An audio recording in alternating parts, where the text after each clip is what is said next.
is a Bramble Jam podcast. Hi, I'm Bran, and I love Christmas movies that came out after the year 1992.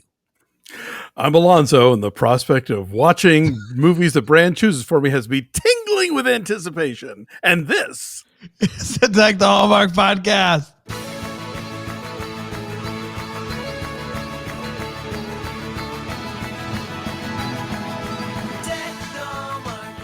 Hello, everybody. Welcome back. Another week of Deck the Hallmark. And what better way to kick it off than with one of the 25 weeks of Christmas? And it's hard to believe, Alonzo. I believe this is going to be week 8 or weeks. I don't know, but we're chugging right along, aren't we? Yeah. Man, it feels flying right. by. We're really trying to fill that gap until Christmas in July hits. And I've got the gap filler for you today, Alonzo. We'll get to that in just a minute.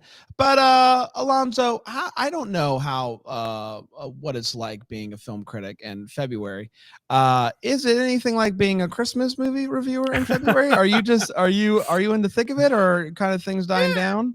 It depends. February is it used to be just kind of like January and February were sort of a dumping ground of like after all the awards movies that got crammed into December. Like that's when those movies would start spreading out into other markets. And then the big movies opening were just kind of like generally junk.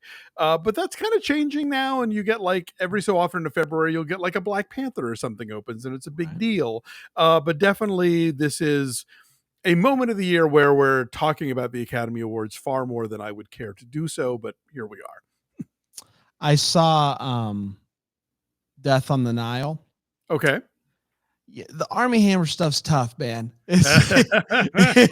It's just tough. Yeah. Have you seen it? No, it's only in theaters, and I'm still not going out to screenings yet. So, yeah, but I'm very excited. The Japanese Oscar nominee for Best Picture and Best Director, Drive My Car, is premiering March 2nd on HBO Max. Oh, there you go. I know a lot of people were like, "Oh man, it's not opening anywhere near me," but now you can see it. There you go. So yeah, there's stuff coming out. Army Hammer. The old Death on the Nile is on the Criterion Channel, the 70s one with like Peter Ustinov and Bette Davis and Mia Farrow and stuff. So I'd be interested to compare the two when I get to see the new one. Is it good? It is. It's fun. Yeah. To show you how much I know, I didn't even know it was a remake. Yep.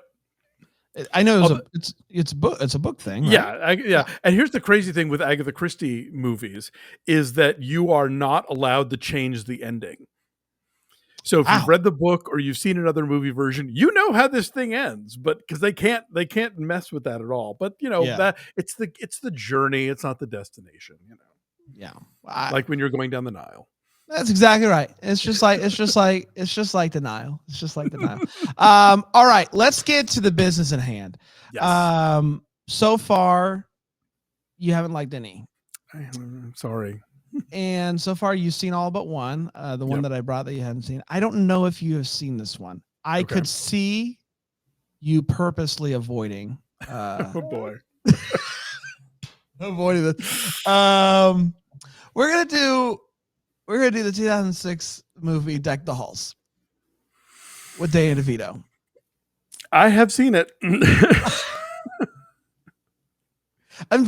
This is what I'll say. What I'll say. And I don't want to give too much away about my hot take, but I'm just excited to talk about this one. I think there's a lot to talk about with this. I saw this movie quite a few years ago, and then I watched it again this past holiday season. Now, did you see it in the theater when you were like no? Now we're up to you being a full-on like teenager. It's exciting. Yes, no, I would have been a freshman in high school in 2006, and I did not go see Deck the Halls. I don't know. I don't know when I saw it for the first time, but I'm rewatching it in 2021, the holiday season 2021. It just made me want to talk about it. So I'm excited to talk about it with you. I did see it when it came out. This was a moment where Dave's mom had a stroke, and she was living in a nursing home in Rowlett, Texas, for quite a while. And he would visit like every 6 weeks or so, and they would had a whole thing with it, go out and movies and stuff. And this was on a visit I went with him, and we all went. And this was back when there were still movie ads in the newspaper, and we would basically sort of like open it up in front of her, be like, pick something, and she would point, and she wanted to see Deck the Halls, so we saw Deck the Halls. That's fantastic. That's fantastic.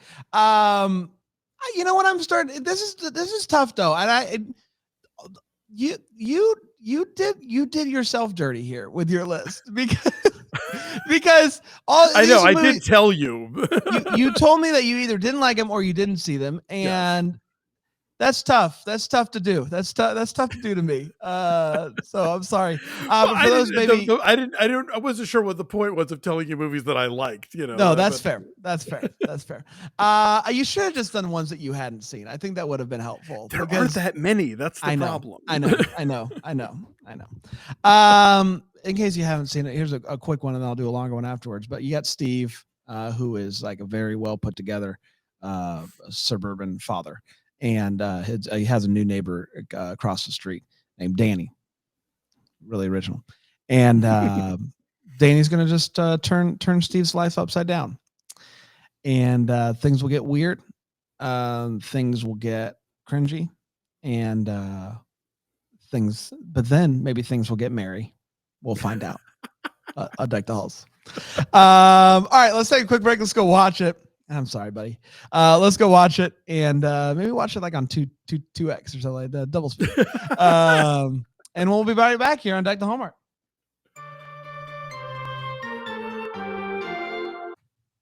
And we're back, both in the same places we were just a few minutes ago. Yes, and it's the magic of podcasting, really, that we can go away, watch a movie, and come back and be exactly where we left off. Oh, it's amazing. Alonzo, very excited to talk to you about the 2006 cinema classic. Yeah, 2006, and what a coincidence that it's a 6% on Rotten Tomatoes. I'm not buying it, man. I'm not buying it. Whoever reviewed this movie can go kick rocks. That's all I'm gonna say. Because they missed it. I think they missed it. You think this after a recent reviewing, really? Yeah. No. Yeah. Well, of course, 100%. Oh, let's hear what it's about. Deck the Halls originally debuted in the theaters on November 22nd, 2006, and went a little something like this. Meet Steve. He's a dad. He's got kids. He's got a wife. He's got it all, doesn't he? No, he doesn't. Because Danny moves in right across the street. Buddy. Ruins his life by, setting up Christmas lights. And it's hard to know. Is this guy a good guy? Is he just trying to push his button? Who knows? But it really bothers Steve. And Danny discovers the internet and finds out that Google Earth exists. And he has this crazy idea. I want my house to be seen from space. So I'm going to buy all the Christmas lights. I'm going to make my house as bright as humanly possible. And I'm going to get my house seen from space. He tries it. He's doing a lot of things, and it's really bothering Steve. Steve he's the Christmas guy in town. He knows everything, and he's got a whole plan of how he wants his holiday season to go, and Danny's just ruining it time and time again. And try as he might, Danny can't seem to get his house seen from space. MTV's even on board. They want to help make this happen, but it's just not happening. And Steve and Danny become very competitive. They start to really, get at each other's throats. And eventually both of their families get fed up with them being, super competitive and ruining Christmas for them. And so both sets of families leave. And that's when Steve and Danny learn a lesson about what it means to really be present at the holiday season, what it means to be a dad, to be a husband. Very important lessons to learn. And so they decide we're going to take down all the lights. We're going to use all these lights to lead the families back to them where they have set up this wonderful Christmas dinner. They're all do it together and they say, sorry that we are the way we were got in the way of Christmas. And then the kids go, I think we should set back up the lights and get everybody in the town. They'll come. They want to do this. We want to make this happen.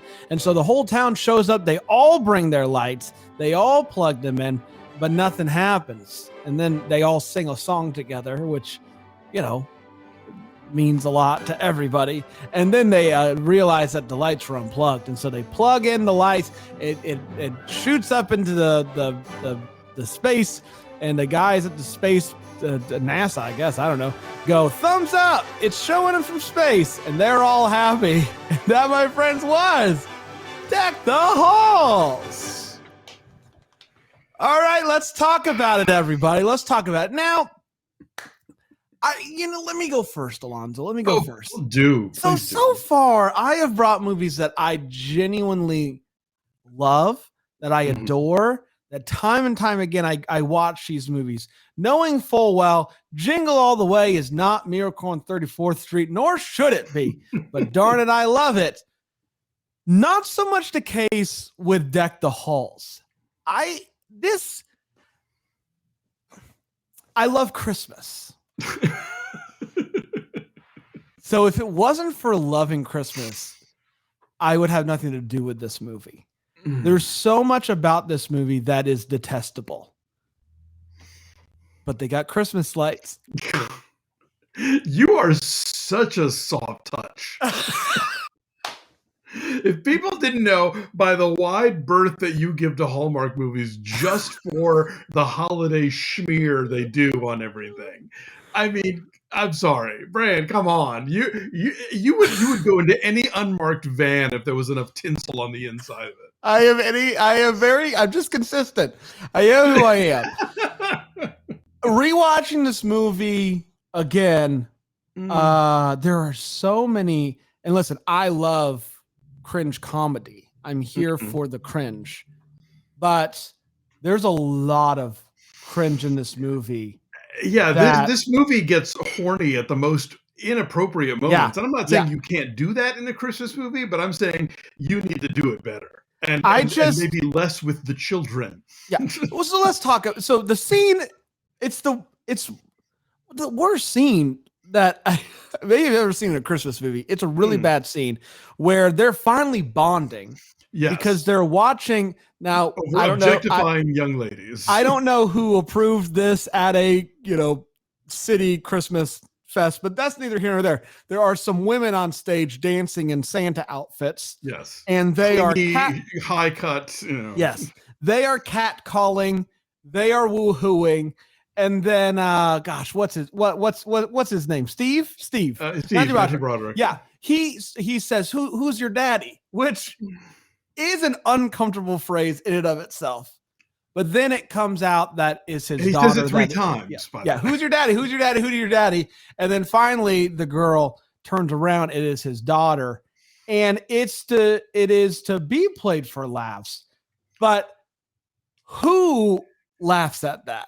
Is there anybody who laughed at that? Yeah, like first the idea that Steve and Buddy, by the way, not Danny, Buddy, sorry. The only thing they can find to bond over is like being gross, leery, like creepy middle-aged men, drooling over young ladies in hot Santa costumes.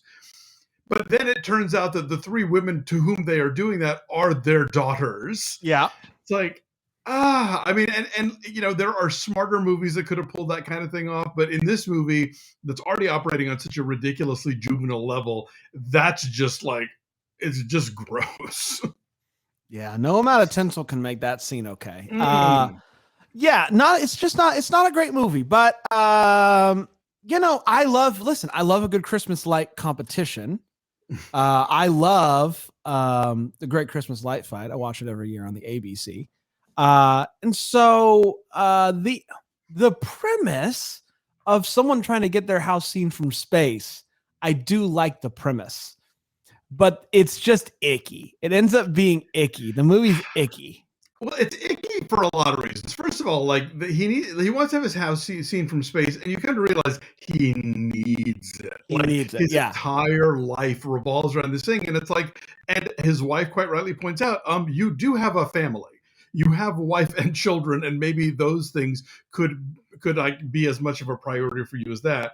The Matthew Broderick character is just like a creep in so many ways, and a pill, Who likes and him? yeah, exactly. He's irritating. The wives are sort of called upon to like, put up with their man until they don't, but then they forgive them really quickly. And, it is great that Danny DeVito is maybe the one person in all of show business who is shorter than Kristen Chenoweth. Yeah. So that even she can tower over him. So this movie is just, I find it just cloying, and I didn't like these characters at all. I didn't get wrapped up into their competition because I thought they were both despicable. Its ultimate goals in terms of what it's saying about how we should celebrate Christmas and what that should mean, you know, so often these movies, like in the last 20 minutes, realize, oh wait, we have to make this about family or whatever, and it's like it's so often too little too late, and definitely the case in this one where it's just like, I'm not even whatever. Yeah, I was gritting my teeth because I'd forgotten how bad this was. Yeah. And the thing is, like, Matthew Broderick can do this exact kind of comedy really well. Like, go watch Election. That is one of the cringiest comedies ever, and he's great in it, but he's playing a character that is not being sentimentalized in any way. Like, we're not supposed to like him. We're not supposed to respect him. And so to watch him sink further and further into these machinations that are his own doing is funny. But in this movie, it's just like, it's so, I think I bet there's a draft somewhere where it is like genuine kind of cringy, uncomfortable, fun comfortable, as a friend of mine calls these comedies. But you can just sense the studio notes. Oh no, we have to like them. We have to love the in Christmas, and it's neither fish nor fowl. Yeah. It's. I will say I did get a good chuckle out of the scene where Buddy is DJing a light show in real time, like, and the smoke and it starts coming smoking out of the machine. I I don't think that's how the Christmas light shows work, but I appreciated the commitment to that. Well, I mean, look, and if you've watched enough of these documentaries about, like, the Christmas lighting houses and light fight and stuff, like, that the people who do this stuff like plan it all year, Yeah. and it takes like all this labor, and we're supposed to so believe much that by programming, himself. right?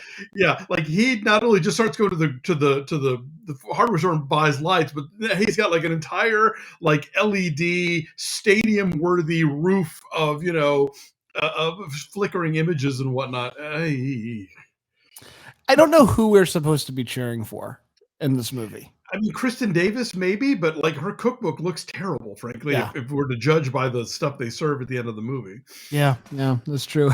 All the stuff on the table is from your book. Wish it wasn't. Let's talk Christmas cheer. You know what? Can I just want to say, Sure. I'm in a tough position with my movies because, by and large, you've seen them all. I didn't know if you had seen like the whole. I'm trying to find movies that you haven't seen, I know. but it's tough. Once you get past a certain point, it's tough cookings. So it's tough. This guy's over here. He's bringing cinema, like, just royalty to the table, and I'm like, let's do Deck the Hall. Guys, I hope everyone doesn't hate me. But what's crazy about this movie is it is still, and it's what we talked about every week. Well, not every week with my movies, is how often they get replayed. Like, Deck the Halls was on HBO Family last week in February. Look, because it wasn't successful, I'm sure that you can get it for a song, Sure. and I think it's one of those movies where I think there is, the goal with, I think, making a Christmas movie is you want to make one that people take to heart, that's beloved, that gets watched every year and becomes part of people's family traditions. But I think even if you make one that kind of stinks and doesn't make very much money, they'll just program it anyway, and people will maybe sort of have it on in the background, or they won't have changed channels on Freeform or whatever. It'll just be there.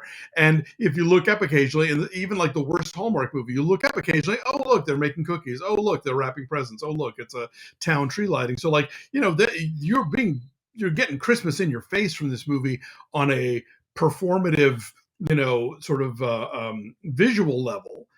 So I would give it high marks for that, but low marks for actual sort of like Christmas sentiment, or the reason for the season, whether you looked at that in a religious or even a secular way, as far as sort of celebrating the best of human spirit. Like, Christians should be throwing rocks at their screens when watching this movie. This should be a no. If you are a Christian, you should not be watching this movie every year. I condemn it. This is, I think you could build a whole sermon about like, this is how you don't do Christmas. Maybe, I don't know. I guarantee you, there's a mega church out there that's done it. The Danny DeVito.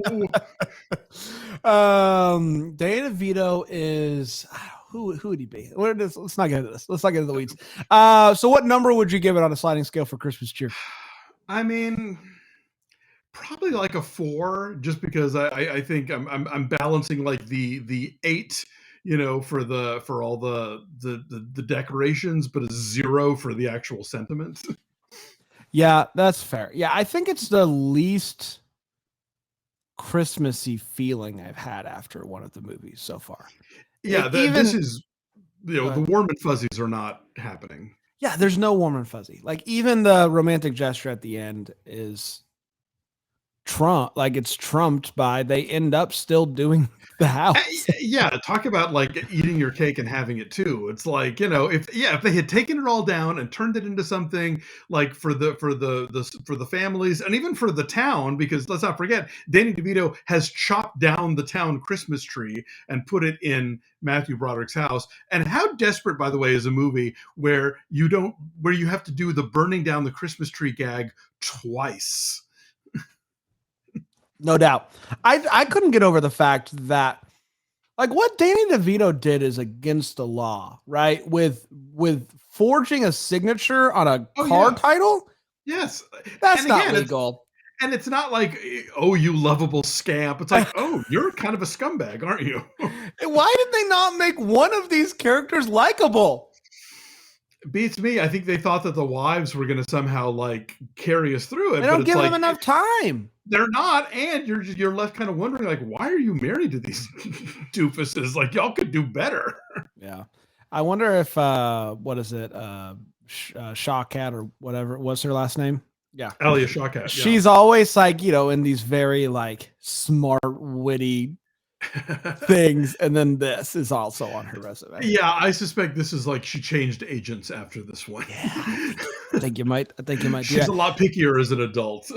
Yeah, I would give it a 3.5, 4 as well. It's just like, even the light stuff is like, it's not believable. Like, it's next level. Yeah, I mean it's definitely.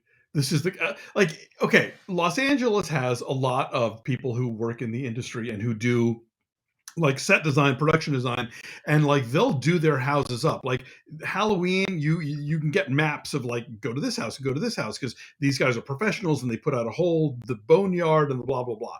And then at Christmas time, same deal. You have like pros who doing their own house and will do it. It's almost kind of a calling card in a way, but it's like, this house is way beyond even that. Like, let alone in like I don't even, like in the middle of Massachusetts. They're not even suburban. They're like out in the country, and even with as little light pollution as there is out there, if you still can't be visible from space, then you really aren't trying hard enough. But also, the most annoying, there's a lot of annoying things about this movie. The most annoying thing about this movie is that there wasn't a large difference, or any difference at all, in the house that Danny DeVito had to begin with, and then the house at the very end that's finally seen from space. Like, yeah, I thought for a second, I thought, oh God, is this going to be, is the 2006 cell phone light going to make the thing happen? Or like, luckily no, but still. I think we were all getting ready for that. Like, What? No, surely not. And by the way, just a quick reminder: not only will a cell phone age your movie faster than practically anything else, but I think that 2006 digital effects, looking at them now, just on my not all that great TV, are more dated than looking at 1950s practical effects and miniatures. That stuff upgrades so fast that our eyeballs are like, oh, I can see the light. Like the whole segment of the whole very not funny segment of the runaway sleigh and going through the ice and everything. Like you can just see the green screen lines around everything going on. Yeah. All right. Comparisons. If you want a better version of Deck the Halls, what do you got? I have one actually. This is a documentary that premiered on Apple TV Plus last year. Oh, I still haven't seen it. You just reminded me. I totally missed it last year. 'Twas the Fight Before Christmas, and it's about this guy who must have seen this movie because covers his house in lights, brings in a camel, the whole 9 yards, and does it 1 year, and the city cracks down on him because he didn't get permits for anything. So he and his family moved to just outside the city limits where it's unincorporated, and so it's he can get away with more. But then he has to deal with the homeowners association. And what's fascinating about the movie is that you start out and he's telling the story. He's like, "Oh, I love Christmas, and I just wanted to bring this blah blah." And you think, "Oh, those meanies at the homeowners association." The more you get to know this guy, and the more you see what he's doing, and the more you get to know the neighbors, you're like, maybe that homeowners association has a point, But see for yourself. I think the movie kind of doesn't. You'll decide for yourself who you side with, but I definitely went through a journey on that one. Is he a little more likable than the characters in this movie? Oh no! I'll let you decide. Who's your daddy? Does he say that in the documentary? Because if he doesn't say that, he's automatically better. I suppose yes. He has that. That gives him a leg up. All right, there you go. Just go rewatch the second. What's that movie called from Hallmark? The Christmas House. Go watch the second Christmas House. You got a light battle in that one. Go watch that. That'll give you. That'll just don't watch Making Spirits. I can definitively say Christmas House 2 is miles better than Deck the Halls. I can defend. People didn't think I was high enough on Christmas House 2, but it makes Deck the Halls. It's just better. Is what I'm trying to say. I will second you on that one. No question. I would watch again over this in a heartbeat. I would watch. Yeah. God. Stuff. Thanks, Brandon. All right, this is the last. I won't do this again to either of us.